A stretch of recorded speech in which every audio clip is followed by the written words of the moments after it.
लेकिन एक बात बोले, कहो बोलो, क्या तो बोलो।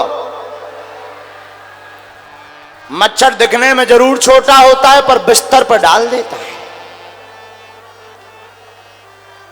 मच्छर दिखने में छोटा जरूर होता है लेकिन बिस्तर पर गिरा देता है और नाम मलेरिया हो जाता है, रोग मलेरिया हो जाता। अच्छा सुनो, मच्छर भी दो प्रकार के होते हैं। कितने प्रकार के बोलो, कौन कौन पूछो। मच्छर दो प्रकार के होते हैं, एक दबंग मच्छर, एक डरपोक मच्छर। कौन कौन? एक दबंग मच्छर, एक डरपोक। दबंग कौन है? डरपोक मच्छर होता है आकर के काट के भग जाता है, आएगा काटेगा भग जाएगा, वो है डरपोक मच्छर। एक होता है दबंग मच्छर, कान में पहले आके गीत गुनगुनाता है कि हम आ गए, तुम्हारे बाप में दम हो तो बच जाओ। दबंग मच्छर पहले कान में गीत सुनाता है, हुन हुन हुन हम आ गए, अब तुम्हारे बाप में दम हो तो बच जाओ, और बाद में काट करके भग जाता है। ये दो प्रकार के मच्छर होते हैं, एक दबंग एक डरपोक। तो हनुमान जी मच्छर नहीं बने, मच्छर जैसे बने। और कौन से मच्छर? हनुमान जी दबंग मच्छर बने कि लंका में जाकर अपनी पूंछ से रावण की मूंछ को उखाड़ दिया है। बोलो जय सिया राम, जय सिया राम। लेकिन रावण फिर भी बड़वाई सुनता रहा। रावण कहता था हम हारे नहीं जीते। एक हमें बात याद आई, हमारा एक चेला है चंगीलाल, आजकल यहीं पटना में रह रहा है। हमारा एक चेला है चंगीलाल, पटना में रहता है। उसकी शादी हुई पंजाब में, चंगीलाल की शादी हुई मुन्नी बाई से। तो क्या हुआ कि वो अपनी ससुराल गया तो घर वालों ने कहा आइए कुंवर साहब, आइए आइए आइए कुंवर साहब। और चंगीलाल था अनपढ़, गांव का गवार। तो इसने पढ़ा था कि कुंवर साहब तो कु का प्रयोग गलत जगह किया जाता, कुकर्मी, कुत्सित, कुंठित, कुलच्छी, कुलच्छनु। तो इसने पढ़ा था कि कु का प्रयोग गलत जगह किया जाता है। तो ससुर ने कहा आइए कुंवर साहब, सासू मां ने कहा आइए कुंवर साहब, इसका दिमाग खराब के सब कोई कु का प्रयोग कर रहे हैं। रात हुई, ससुर साहब बोले भोजन करिए। ये हाथ उठा करके दिखा करके बोला सुना, भोजन करवाना हो करवाओ, मेजबानी करनी हो करो, लेकिन कुंवर साहब मत कहो। हम जानते हैं कु का प्रयोग गलत जगह किया जाता है, अगर करना ही है तो सु का प्रयोग करो, क्योंकि सु का प्रयोग अच्छी जगह किया जाता, सुंदर, सुशील, सुहद, सुजान। अगर प्रयोग ही करना तो सु का करो। और घर वाले बोले अगर सु का प्रयोग ना करें तो बोले हम तलाक दे देंगे। बेचारे घर वाले टेंशन में पड़ गए, बोले आइए सुअर साहब। ये बोला अब ठीक है, अब आनंद आ गया, अब ठीक लगा, ऐसे ही नाम लेना चाहिए। तो कई लोग ऐसे ही होते हैं जिन्हें गलत बात ही प्रिय लगती है। रावण भी वैसा ही है। रावण को राक्षस उसके विनाश की बात बताते हैं, लेकिन रावण को वही प्रिय लगती है। हनुमान जी लेकिन पुर रखवारे देख महु कपि मन कीन्ह विचार। पढ़िएगा महाराज जी, रामायण में विचार का प्रयोग बहुत अच्छा है। और सुंदरकांड इसीलिए सुंदर है क्योंकि इसमें विचार पहले होता है, बाद में काम होता है। सुंदरकांड में पहले विचार, बाद में काम। सुंदरकांड के पहले भी एक कांड है जिसका नाम किष्किंधा कांड है, और सुंदरकांड के बाद भी एक कांड है जिसका नाम लंका कांड। किष्किंधा कांड में विचार होता है, काम नहीं होता है।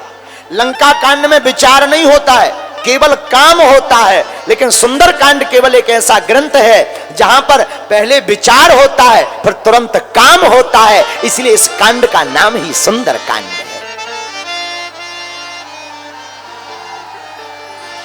एक बात और, हनुमान जी पहले विचार करते फिर प्रचार करते। क्या करते? पहले विचार फिर प्रचार। हम लोग विचार कम करते, प्रचार ज्यादा करते। आशय क्या होता है? परिणामतः प्रचार ज्यादा कर देते, विचार कम कर देते तो फेल हो जाते हैं। लेकिन जो विचार ज्यादा करता है, प्रचार कम करता है, वही इस जिंदगी में पास हो जाता है। तो हनुमान जी ने विचार किया, मशक समान रूप कपि धरी,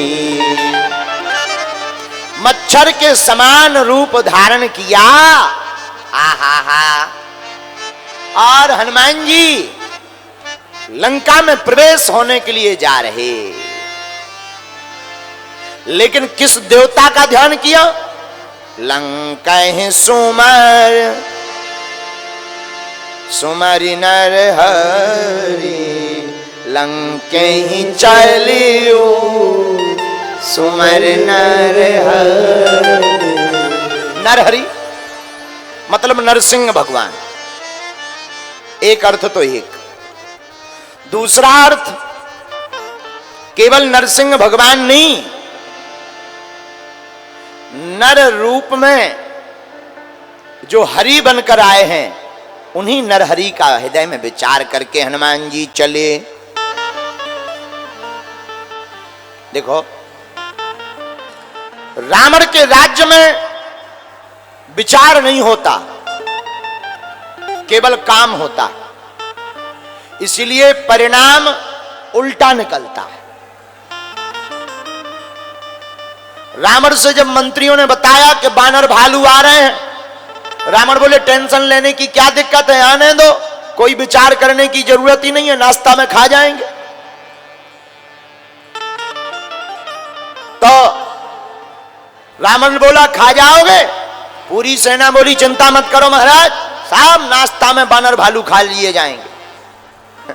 तो रावण का एक बेटा है प्रहस्त।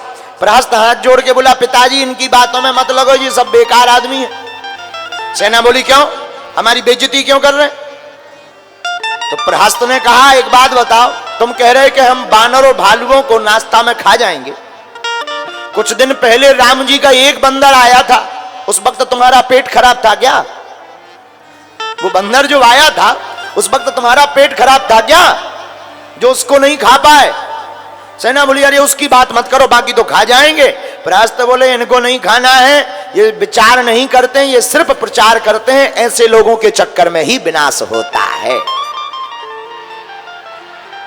बिना विचारे जो करे सो पाछे पछताए, काम बिगाड़े आपनो जग में होत हंसाए।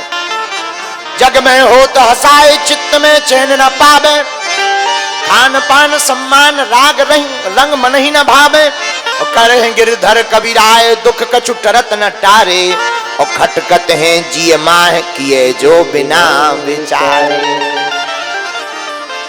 इसीलिए हमारे प्यारे पागलों, एक बात तुम गांठ बांध लो आज कथा में, पूछो क्या क्या? कोई भी काम बिना विचारे मत करो। क्या ना करो? कोई भी काम बिना विचार के मत करो। एक बात और, आपने बिना विचारे कुछ कर भी दिया तो घबराओ मत। अब अगर धोखे से हो गया तो राम जी के ऊपर छोड़कर आगे बढ़ जाओ, राम जी उसको संभाल लेंगे। देखो,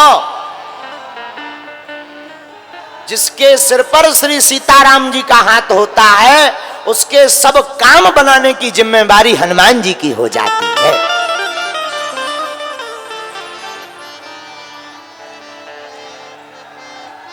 किसकी हो जाती है? हनुमान जी की। हम एक बार एक महात्मा जी को मिले तो वो बोले महाराज जी आप हिंदू राष्ट्र की बात करते हैं, क्या हिंदू राष्ट्र बन पाएगा? हमने मुस्कुरा करके कहा हिंदू राष्ट्र तो बना बनाया है, घोषणा बाकी है, और भारत में बहुत जल्दी हिंदू राष्ट्र की घोषणा भी हो जाएगी। उन्होंने कहा कि ये कैसे संभव है? हमने कहा बागेश्वर बालाजी के यहां सबकी अर्जी लगती है, उनकी मर्जी होती है, हमारी भी अर्जी है, राम जी की मर्जी होगी, काम सफल हो जाएगा। है? तो भगवान के चरणों में जो विचार करो उसको पूर्ण करने की जिम्मेदारी परमात्मा की हो जाती। लेकिन अर्थ सिर्फ इतना है कि हमें उन परमात्मा का ध्यान करते हुए उन पर अटूट भरोसा रखना पड़ेगा। और जब हम अटूट भरोसा उन पर रखेंगे तो राम जी अपने आप ऐसे संयोग जोड़ देंगे, जैसे लंका जाने के लिए पुल के लिए पत्थर जोड़ देते हैं, वैसे ही हमें भरोसा है कि हिंदू राष्ट्र के लिए हनुमान जी अपनी सेना को जोड़ देंगे और काम सफल हो जाएगा।